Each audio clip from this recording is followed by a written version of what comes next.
Good morning! For today's video ay gagawa tayo ng kutsinta kasi may pagdadalhan tayo nito. So, naglagay na ako dyan ng 2 cups ng cassava flour. Then, maglalagay tayo ng 2 cups ng all-purpose flour.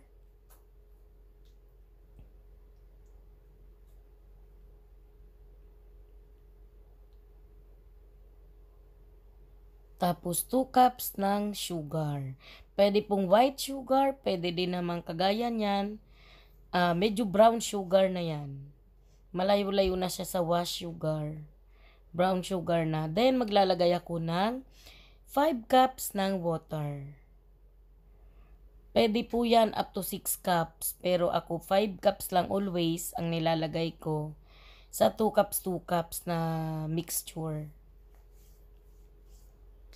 Lagay na tayo ng 1 tablespoon ng lihiya water.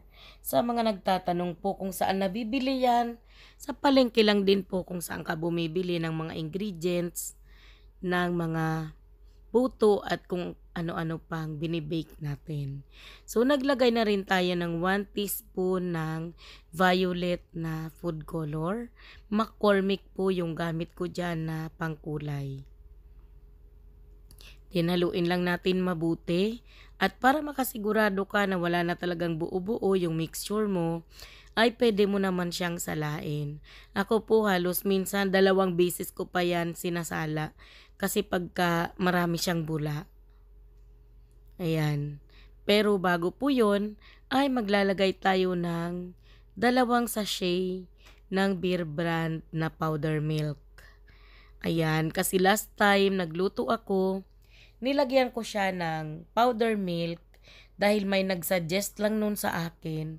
Pero talagang kakaiba pala talaga yung sarap kapag merong powder milk.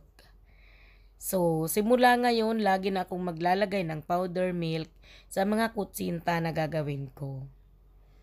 Ayan, dahil nandyan na lahat ng ingredients, kapag hindi ka pa satisfied sa mixture mo, ay pwede mo na itong salain. Ayan, ako kasi parang may buo-buo pang konti tapos mas madami pa siyang bubbles kaya bago ko ilagay sa mga molder ay sinala ko po muna yung aking mixture. Tapos nilipat ko siya sa pitchil para hindi ako mahirapan na maglagay dito sa mga puto molder. Ayan na siya. So naglalagay na tayo, hindi masyadong puno kasi baka mamaya pagkulo sa steamer ay umapaw. Sayang naman. So, ganyan lang. Mga 3/4 lang ng puto molder.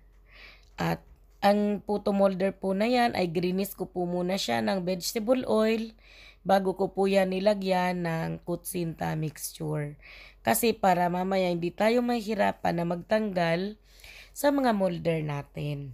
So, pwede mo din siyang i-grease ng melted margarine, o kaya kahit anong klaseng oil ay pwede naman po. So habang ginagawa natin yan, kailangan kulong-kulo na yung tubig ng steamer natin para maging maganda yung outcome ng ating kutsinta.